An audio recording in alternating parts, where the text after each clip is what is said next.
I've never seen this movie before. Wait, is it from my past? Now my nightmares have been unearthed on the Real Chris Nostalgia Podcast. Hello everyone, it's the spooky time of year. So, we at the Bullied Nostalgia Podcast use this as an opportunity to revisit movies that gave us nightmares as kids. My name's Tim, and I'm joined by Chance. Howdy. Kai. Oh my gosh, hello. And John. I'll never have a shower again. Thank you, John. If you like what we do here, feel free to subscribe and or reach out. Our email address is bulliedpod@gmail.com, and you can find our merch at redbubble.com by searching Bullied Pod. Today's episode is about the witches. Our plan is to revisit each of our childhood traumas, but this one is on the books for the Halloween season because it literally was repressed nostalgia. I had forgotten all about it until recently. So let's dive into it. Before we talk much about this movie, you guys, do you at least understand why this was traumatic to me as a kid? Yeah, I would say normally this time of year we make fun of someone's bad choice of nightmares or what scares them. This was scary. This was actually genuinely scary. I think a child would be frightened for the rest of time by this. Yeah, it's scarier than your CGI monkeys from Jumanji. It is objectively scary. I don't know if I'd say that. It's just, I don't know if this movie's trying not to be a kid's horror movie or not. It is trying to be horror. But it's so slapstick. Yeah. Okay, so I'll describe this movie a little bit and then we can really get into it. This is a 1990 film based on a 1983 novel by Roald Dahl. That's why it's horror. Yeah. He would criticize the film as its ending differed from his book, which we can talk about more later if you'd like. For people who are unfamiliar with Roald Dahl, he wrote tons of classics, everything from BFG to James and the Giant Peach, Charlie and the Chocolate Factory, Fantastic Mr. Fox, and more. So this was definitely ripe for Hollywoodification, if that's a word. All of his other stuff is getting movies. Of course, this would too. But this would tragically be the last movie that Jim Henson worked on before his death. And Roald Dahl also passed away that same year. This movie's cursed? There are definitely some cursed things about it. Are we sure that when they died, there wasn't a missing body and a mouse standing where they used to be? Jim Henson's probably in a painting somewhere. Jim Henson has a circus mouse somewhere. That's a great segue. Can you walk us through the script of this movie? The movie follows Luke, whose parents are fridged right off the beginning. You mean by fridged? Killed off screen. Thank you. Like the famous Green Lantern comic, in which Green Lantern's girlfriend was killed off screen, purely promotion. So, his parents are fridged real quick, and then him and his grandma go to this hotel. And the whole idea is that they're supposed to go and enjoy the time, but they actually come upon the Wiccan of all witches in London. And after a run-in with them, Luke is turned into a teeny tiny mouse. And so now it is up to Mouse Luke and his grandma to stop the witches from turning all children in the world to mice. This movie's weird. Like, really weird. It's a strange movie. I'll tell you what's strange. From the moment this movie started, I felt like I needed to wake up. I mean, Wake up to the witches around you in the world? No. Everything about it felt wrong. The opening scene was like this plain drone shot of some mountain. Firstly, the movie never has anything to do with snow or mountain. Also, the camera was played at like 100 times speed, but there was no camera stabilization, so it was just constantly shaking around. Oh, it's so dated, I love it. Wake up, Kai. And then also, the movie starts with this incredibly hard-to-hear narration of Grandma talking to her kid about all the ways he could die horrifically. Just for like hours on end. This is how you could die to a witch. And then the kid goes to sleep immediately after. Like, that's how that kid gets nightmares. You know what tough as nails. is strangely similar to, John? Is the grandma telling the little boy about these fictional creatures that could kill him and all the mythology attached to it really reminded me of Troll 2. How the grandpa is telling the kid all of the evil things that goblins do and disguising it as the creepiest bedtime story of all time. Essentially, the grandma has some kind of history of her own with the witches, so that's how she knows about them. It's actually a super cool take on witches. I thought that was... Oh, yes. Oh, no, we have seriously. adjectives here. And we have a list of notes about witches. Do you want me to go through them? Sure. So, features that witches have. They are bald, and they wear itchy wigs. They have no toes, so they wear square shoes. They have human face masks, purple eyes, an incredible sense of smell, and gloves. I don't think all of them have human face masks. That is the description that the grandmother gave at the start of the movie. I wrote these down at the start of the movie. So I'm assuming all of them look like that, or look worse under their masks. And they hate children, but we have no idea why. And... Well, no. It's because children smell like dogs droppings to them. So they just have to get rid of the smell? Is that the whole point? Yeah, we want a world that doesn't smell like dog poop. I think they equally hate children and dog poop. Half the witches are on dog poop cleaning and the other half are on children murdering. I want to say I appreciate that this movie takes it from a very mythological standpoint. I feel like with modern tellings of stories, sometimes shows get like really bogged down with trying to make things make sense. But like the Grimm's fairy tales don't make sense at all. So I do appreciate that this movie's like, this is what witches are, this is what they do. There's no reason why, just watch out for them, you know? It doesn't help, though, that, spoiler alert, at the end of the movie, it's shown that if a witch does good things, they lose all of their terrible traits. I did not understand. What that means is that the world smelling like dog poop, that's a choice. They don't have, that's their job. They decided that they wanted to do that, I guess. Yes, that's to say, at the very end of the movie, there's one witch who essentially turns to the good side. And Chance was explaining earlier that Luke, the main character, gets turned into a mouse by the witches. But this witch at the very end of the movie does a good act and turns him back to a human boy. And then she loses all of her witchy traits. Yes, which, to be fair, Tim was mentioning earlier. That's the big change that the movie made from the book. In the book, Luke stayed a mouse. And then they go witch hunting as a mouse. Yeah, but this idea that a witch could turn good wasn't necessarily in the original book. Mm-hmm. Which I think is the right call, because that would have been such an unsatisfying ending, I'm being honest. What? Okay, hold on. Yes, he wouldn't be a human boy anymore, but did you see his cool carnival setup that he had and train tracks? Racetrack was awesome. Yeah. Didn't he fly in on an airplane to receive a package? He has so many great toys there. He's riding around in a Lego space train set, and it's built onto a zip line that's made out of constructs, which was a building toy that I had when I was little. And of course, he's staying in the Ghostbusters firehouse toy. Tons of great toys that he now gets to experience from a whole different perspective. That's peak 80s cool. Tim, is that to say that you would have chosen to stay a mouse if you were in his shoes? The movie and the book both make it very clear that he has a very shortened lifespan. It depends if I was thinking like a kid or as an adult. There is some kid 80s fantasy there of just like playing with cool toys as a smaller creature that would... Do you think he would just be really disappointed when he got turned back into a human? Yeah. Well, he did break the fire hall when he grew, so that's a tough toy to get back. Chance, you sounded like Snake dying in Metal Gear Solid.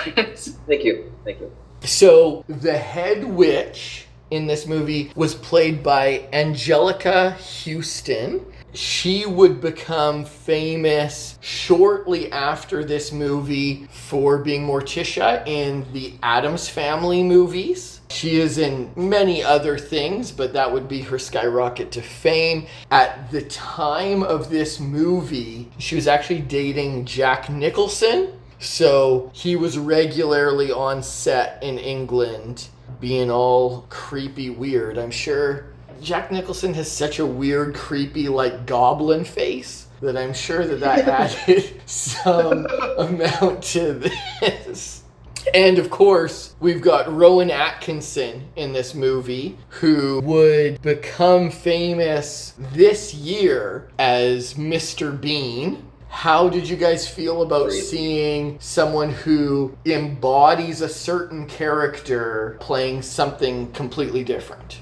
It was really weird hearing him talk. Yeah, I was talking to my wife about it. It's not that he's bad. In fact, he's quite good. It's just so unnerving to hear him in something I'm not used to. And like the fact that he was kind of playing a character that you would root against, it did not feel right.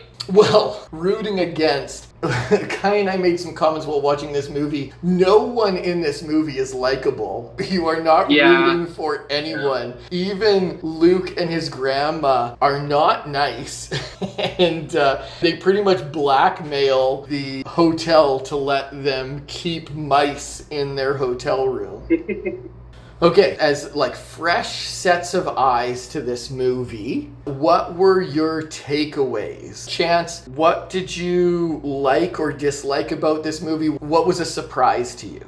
I really appreciate anything that Jim Henson does. The work is phenomenal. I really love the woman playing the head witch. She's given that performance all she's got, and it's really entertaining. To that end, though, once again, I don't know what the purpose of this movie was. A movie like Coraline is meant to be a horror movie for kids, but I don't know what the intended purpose of this movie was. Is it supposed to be scary? Is it supposed to be slapstick? There were times in this movie where I'm like, oh, this is so silly and weird. Then there were other times I'm like, this is genuinely hard to watch. For example, there's one scene where one of the witches pushes a baby stroller with a baby in it down a cliff, hoping it'll smash and die. And then all the witches are like, oh, a baby falling to its death, yay! Yeah, literally like 20 women all cheering for the inevitable death of this baby. I remember like, wow, this is hard to watch. And then there's like, oh, they're turning into mice. They do a funny little spin and they CG squish and shrink and it's all funny and laugh. And then they turn into a terrifying bobblehead of a creature that looks like it should never have been made. Yeah, weird. Real weird all around. I don't think this movie uses any CG. And Bruno turns into a mouse. It does. No, those are puppets, man. Chance, I did research. There was no technology for that. Everything was practical effects. You're telling me that was practical effects? Yeah, someone made those nightmare practical. puppets. Jim Henson Company has the ability to create creatures of your nightmares, as we've learned from our other Muppets episodes. But yeah, I make this statement when I watch Jim Henson movies. Oh, I wonder when Jim Henson Company is going to be involved in this. Because when Jim Henson puppets are used, it's very obvious. They go all out. And so from the start of this movie, I was like, I wonder when the puppets are going to be used. And I kept on saying that. And I was like, oh, I think the main kid, I think he's a Muppet. I think that's what's going on. But eventually, we reach the point where the witches are having a council or whatever, and the main witch steps onto stage. Now, take off your wigs. And then she takes off her face mask, and it's like this horrifying creature that's like a long nose with bloated skin all over the place. And I'm like, yeah, that's Jim Henson. But then further, when the kid gets turned into a mouse, there's now a mouse puppet that's really well articulated. I wasn't expecting that at all. I did like the mouse puppet. It looked good. Yes, the mouse puppet was a massive improvement. There's actually two boys who turn into mice. Luke, the main character, and then there's another boy staying at the hotel named Bruno, who's the son of a wealthy couple. And Bruno's personality is that he likes to eat food. I initially thought that Bruno was going to get killed as soon as he was transformed into a mouse to raise the stakes, but he actually became a really important character alongside Luke. Aren't you happy that that happened? Honestly, Bruno was a lot cuter as a mouse. He seemed a little bit more entitled as a human. Did he do anything in this movie? No. Yes. 8 things. Even when he got turned into a mouse, Luke did everything, right? Before he became a told mouse. his parents that he was a mouse. And then sat in a purse the entire movie. Before he Yeah, became a great. mouse, he nibbled on the edge of the cookies, which Luke used as blackmail to lie to Rowan Atkinson and tell him that they had rats in the hotel. So you tell me. So he was who- necessary. Yeah. Integral plot point. Interesting, in like Charlie and the Chocolate Factory, there's also a kid whose personality is just eating. That was a big thing of the time. That you would write certain characters who just like to eat?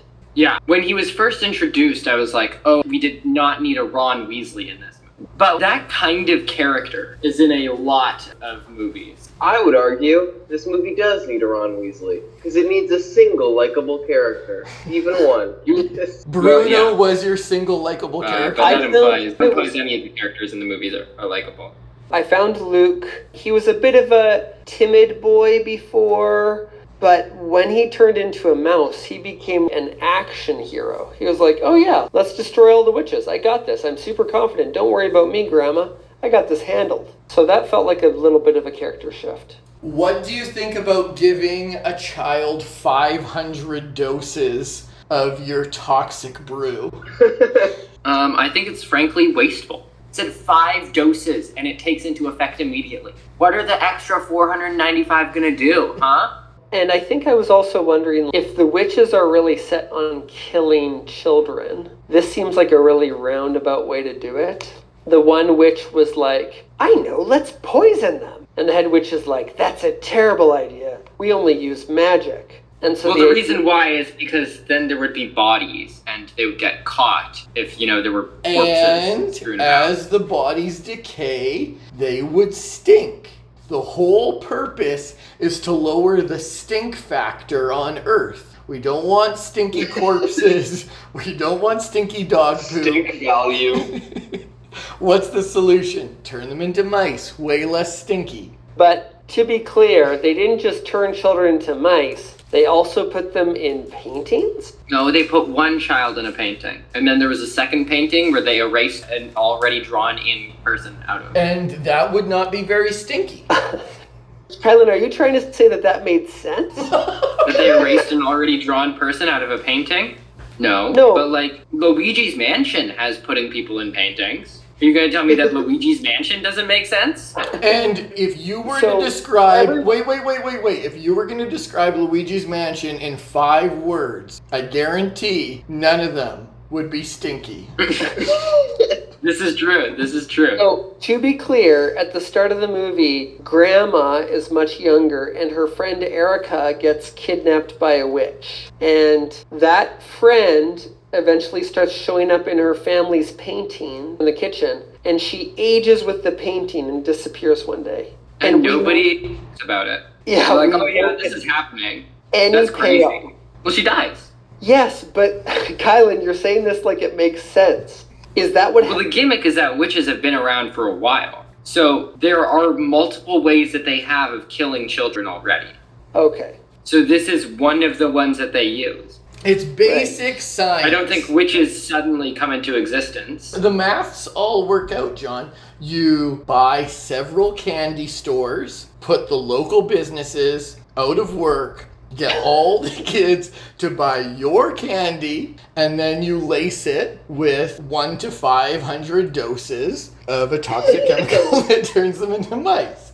It's very odd to me that the witches seem aware of the fact that the mice can speak when you convert them, but also think that that's less obvious than having a dead body of a child. I would make the statement, though, that except for mosquitoes or something, mice are one of the animals people shoot first, ask questions later. I think it's very hard to get somebody to take a second and listen to the mouse. Okay, but like, what if a mouse is like hiding in a wall? Like, they seem to have normal human voice. Yes, when it makes you furry and smaller, it does not change your vocal cords. This is simple math, you guys. So are the mice like 90% vocal cord? Obviously. That's where they keep the rest in their tail. Did you notice that his voice went up a tiny bit after his tail got chopped? Why did they put that in the movie?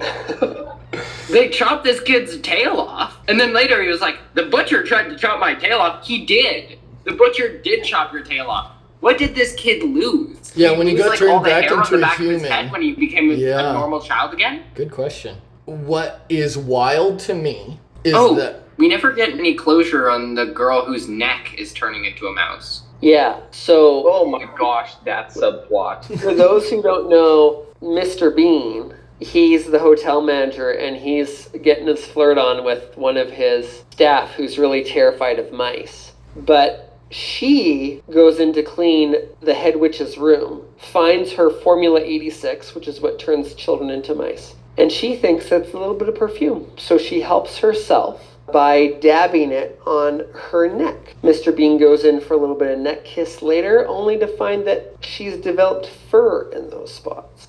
What do people think happened to her after this? So, we know that a bottle is 500 doses. And she definitely used a lot more than a few doses for that, right? But she didn't ingest it. Sure, but she did apply several doses to the outside of her body, on her hands and on her neck. Yes. Interesting. So I think I'll leave it at that. I was watching this with Emily, and she said, that's weird. She's using the hotel guest's perfume. And then I said, I don't know. I might use someone's perfume if they weren't around. Isn't perfume and cologne like a communal thing? What do you guys think? No. What? I think this movie tries I think you know it. and a lot of old movies try to enforce the fact that if you do something wrong, it will come back to bite you. So it's like, oh, she's stealing. So because of that, she's going to get turned into a blueberry. She's going to get turned into a mouse. Wow, really cranking up these Roald Dahl. Yeah. I think that's just how this guy writes stuff. I think John was just trying to create controversy. I don't think he would actually use someone's perfume if they weren't around. You But haven't noticed me smelling like you, Tim? how do I smell, John? What do I use to create this odor? It's whatever's on my body right now. Children, dog poop, it's all the same. I rub children all over me. Children? That's so much worse. What do you think of this idea? Because the grandma explains that if the boy stays clean and showers, the witches can actually smell his dog poopiness better. And so it's actually better for him not to shower. What did you guys feel about that? The witches are like, oh man, something stinks in here, but at least it's not a child. And like, if people are considered legal adults at different ages in different countries, is the smell based on the legal age of a minor? I think it wanes. Okay. So like, they smell They the... tried pushing that baby off the cliff, and they all got real excited. I think when They got more leave- excited. Aside that once again, this movie's at its best when it leans into the mythology of how it doesn't work. You know, where it's like they can smell kids. It's like, okay, what does that mean? I don't know. Are you a kid? That's all that matters. What is your child's heart? Jim, What if you have twins, and one of them is born right before midnight, and the other one is born right after midnight? Legally, would one of them... mention something about a different movie real quick that might have spoils for a modern movie? Well, what's the movie? I might not want you to spoil it. Okay, do you care if I talk about weapons at all, John? Yes! That movie just came out this week. Are you planning to watch it? Yes! Oh, okay, then I won't mention anything. I didn't know you liked horror movies, John. Yes, I do. I'm the one who doesn't. Well, John, just so you know, weapons doesn't make sense, I think is where Chance was going to go with that. No, what I wanted to say Whoa, is... whoa, whoa, whoa, whoa, whoa, whoa, whoa, whoa. We Okay. don't go there, Chance. So, I'm just doubling down on what I said before. I appreciate it when movies have a mythology they like to go for. So the more this movie was like, oh, they're witches, they're magic, you know, they do stuff because they're magic. I appreciated that more. Chance likes plot holes. I like mythology. There's a difference. They also film a lot of real live mice, Yeah. doing some pretty wild things. And Yeah. The mouse I like- has an actual bottle tied tied around its tail. Yeah. I tried to research if there was some animal cruelty claims, but it doesn't seem like they took any heat for this movie. I think the mice liked it, actually. Oh, did they? Did you see that mouse going through the circus? He I didn't think want that's to turn what into all a the human. animal cruelty people say is, I think the mouse is having a good time. You see that mouse riding on that airplane? You see him in that Ghostbusters house? The mice are doing stunts. They're climbing on antennae, which are falling down, and On trees and stuff? Yeah. I am impressed, though, with how effective the mice stunts are. Yeah. And I how don't well know they how they blend happen into to do the that. puppet. You know, like you see movies where dogs do stunts, and it's like, wow, that's really impressive. They must have really trained those dogs. I didn't know you could train mice to this level. So I can tell you, as someone who watched this movie as a child, that I did not remember the mice stuff. That was not something that scarred me. The stuff that really traumatized me was all witch related. And what's funny about that is the director, Nicholas Roeg, actually showed the original cut of this movie to his son, and his son was so scared that the director went back and cut all the scariest scenes. So what do you guys think is missing from this movie? I'm guessing characters who weren't witches did die on screen. Like John mentioned, he thought Bruno was going to die. I totally foresee a cut where Bruno does actually die. yeah, the opening story, the grandma tells Luke about her friend, and it shows this little girl walking down an alley getting kidnapped by a witch, then put into a painting. And I'm just like, oh my goodness, as a child, you're thinking really nice ladies cannot be trusted. If they have gloves or wigs or itch or pinch their nose, I have to make sure that I don't shower or else they'll find me. What if they have purple in their eyes? If I'm eating a chocolate given to me, could that possibly have this formula on it? John, So I I will- do fully agree with you right now. However, starting this movie, the grandma's like, these witches are super subtle. You have to have a keen eye or you won't even notice that they're there. Cut 10 minutes later, and this kid is playing in the treehouse. And then a woman walks up and she was like, hello there, child. She takes off her sunglasses and her eyes are like beacons of purple light. Would you happen to like my chocolate bar? She's like, would you like And a then the kid's snake? the kid shakes his head and she was like, okay, what about a snake? This is the most subtle witch in the world. She knows what she's doing. Greatest witch of all time. And then the kid starts calling out to his grandma, and the witch is like, she can't hear you. Witches have been doing it wrong. They need to intimidate children. This movie definitely reiterated this whole stranger danger, child abduction mentality that was really heavy when we were kids. Don't take candy from a stranger. But I can tell you this for certain, John. After this movie, I checked so many women for purple eyes. That was like my number one takeaway from this movie. Every person I would meet, what color are their eyes? Getting close enough, figure it out, then you're safe for a while. Maybe that was counterintuitive. Oh, they don't have purple eyes. I'll take their candy and jump in their car. Sure. So, Tim, you would have been like 7 or 8 when this movie came out. Did you is this one of these things where you know it's not true that there are these witches, but you're still maybe a little bit scared? Or were you fully bought in that this was real? Evil ladies having purple eyes, that definitely impacted me. I was not a confident and scare-proof child. My nightmares were pretty infamous as a kid.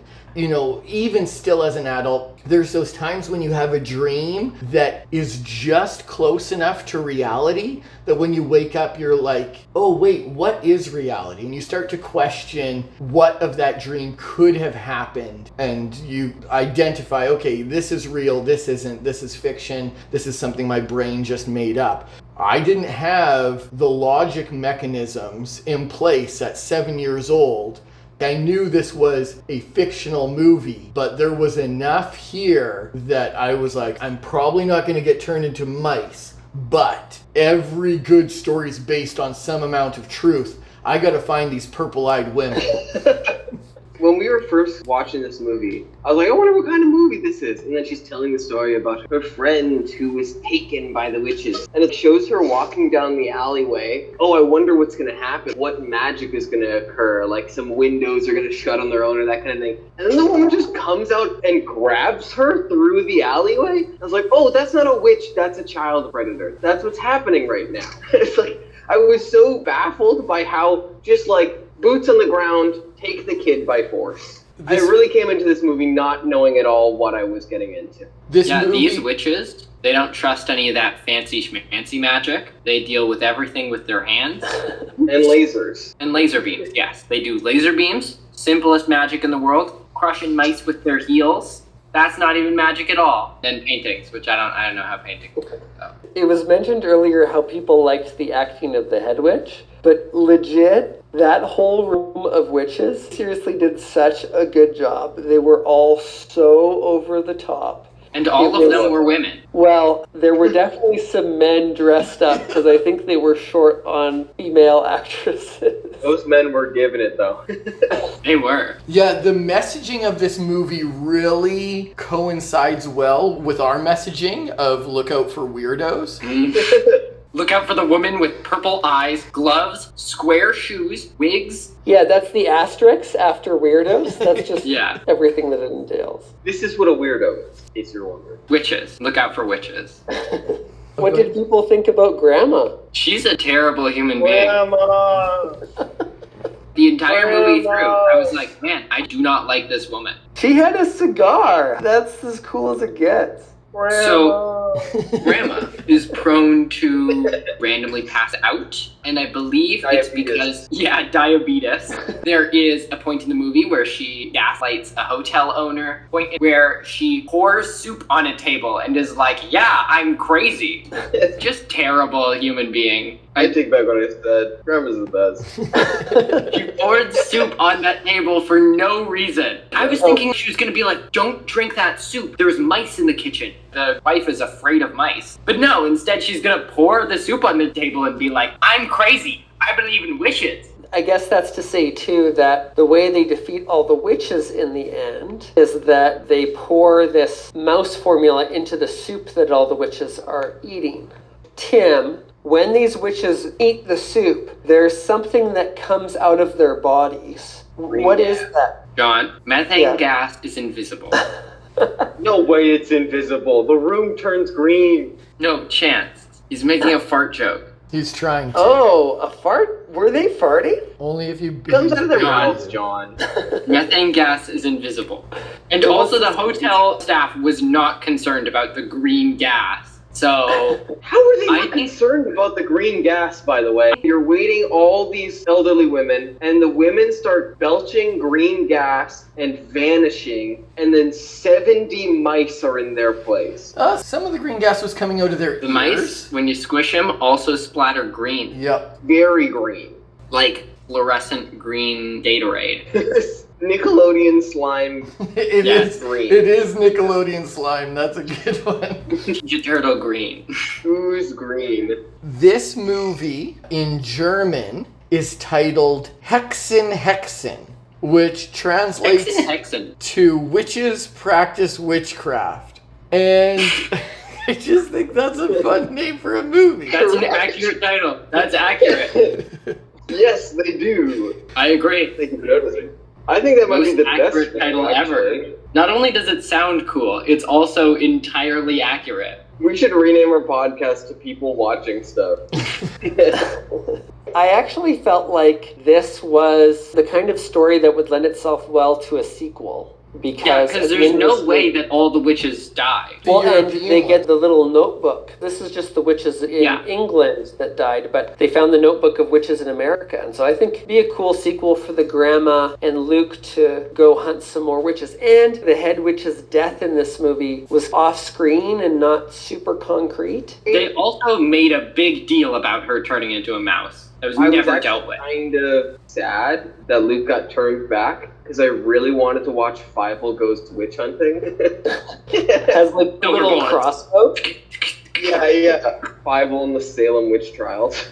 I absolutely want to see a mouse with a shotgun now. Yeah, that would have been the best possible outcome. Roald Dahl's Ghost, hit me up. I'll write it. I'll write it. I need some divine intervention, but I can do it. So maybe let's hop over to closing.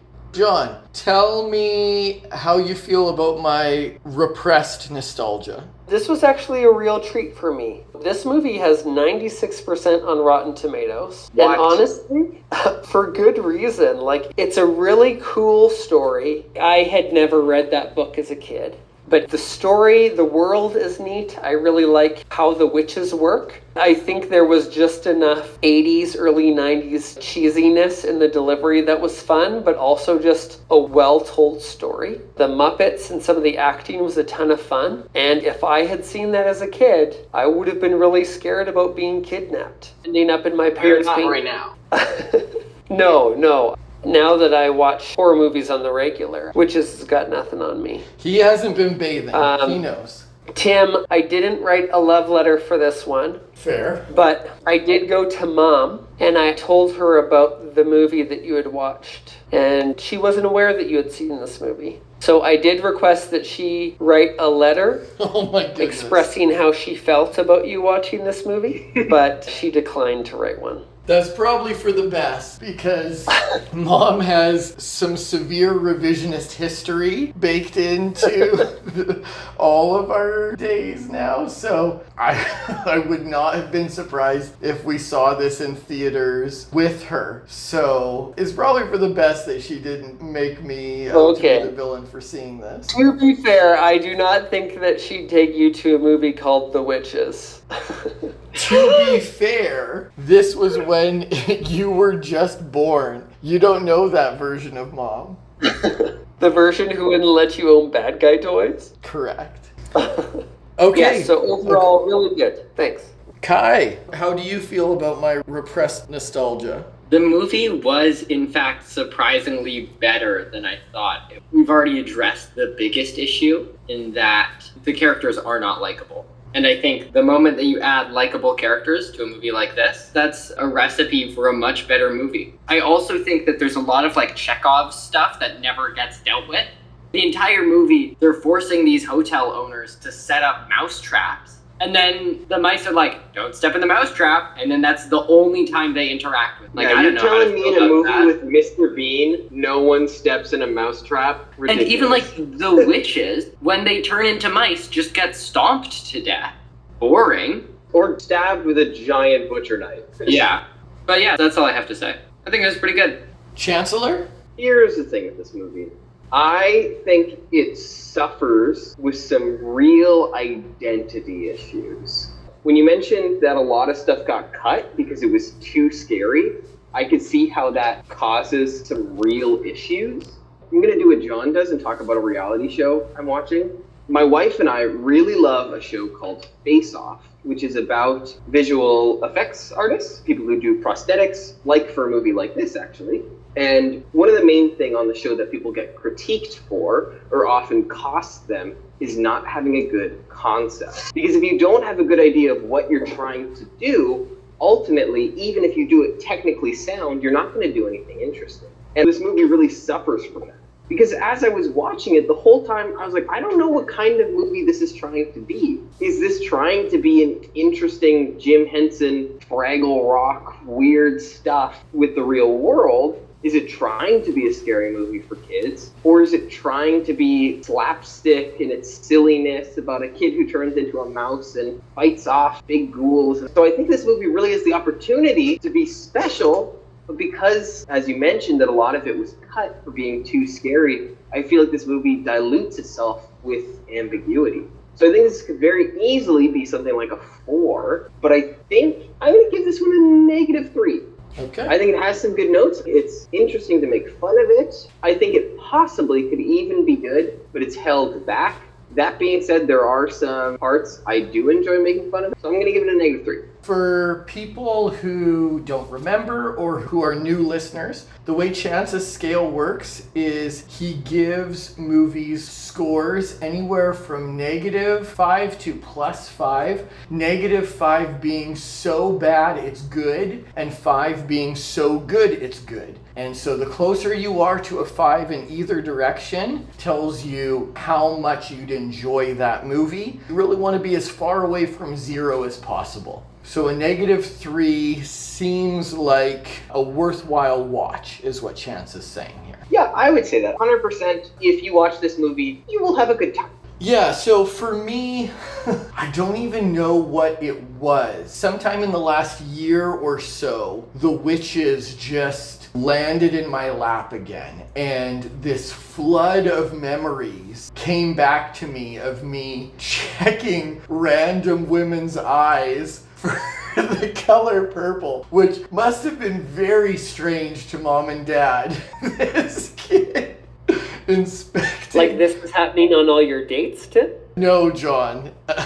Mom and Dad are not on my dates. I mean, as a child, they would introduce friends of the family or whatever, and I'd be in there nonchalantly trying to check their eye color. Very traumatic for me, obviously. And Mom wouldn't give a comment, so you know that means she's real upset. If I wasn't happily married and I had a dating profile, I might put preferred not purple eyes. Just to see if someone will catch my witches reference. Interesting. Would that be like a positive fact about a person? Yeah. I think it's, oh, you know the witches, or oh, you know the witches? We didn't really speak to it, but another movie got made in, I think it was 2020. Yes, with And Anne Hathaway. it was supposed to go to theaters, and Anne Hathaway was playing the head witch this time around, but then the pandemic happened and it went straight to HBO Max. And I have not watched it, so I cannot tell you if it succeeds in the areas that Chance was concerned about, if it knows its identity or not. Everyone's just trying to weaponize your nostalgia now, even your repressed nostalgias. So, yeah, with that, we should chat a tiny bit about upcoming things. As we've mentioned in recent episodes, episode 50 is right around the corner. So please hop over to one of our socials and click the link to vote for what your favorite episodes have been. It's a head-to-head format, so you only need to pick between 2 episodes which one you liked more. If you don't have feelings on either episode or you didn't hear either of them, you can just skip to the next one, and we'll try and share the data in our 50th episode. And our next episode, as far as we know, will be The Chipmunk Adventure, which is one of my all-time faves. I'm actually excited to go back to this one. Does anybody have anything they want to say before we close? Tim, where's the best place to watch The Chipmunk Adventure? It is not available for streaming on the traditional sites, so a person may need to rent or purchase it for viewing, unfortunately. But I can tell you straight up, it's a great movie. You'll have a great time. It's worth the $5 if you've got to rent it. Okay, look out for weirdos with chocolates and snakes and purple eyes. Look out for witches. Look out for witches. Look out for weirdos with square shoes and itchy scalps. And suspect paintings that happen to have a friend of yours in them. It's true. True. Even if that friend is still also alive, and that's just like a painting that they got somebody to... Look out for weirdos who own the only candy shop in town or have a monopoly of candy shops. And who want to give you their candy for free. And who have beaks with human faces. This is true. All right, is that it? I can't think of anything else. Praise Beethoven. Praise Beethoven? Darn it. I was so close. Okay. Don't forget to breathe in and out. Bye-bye.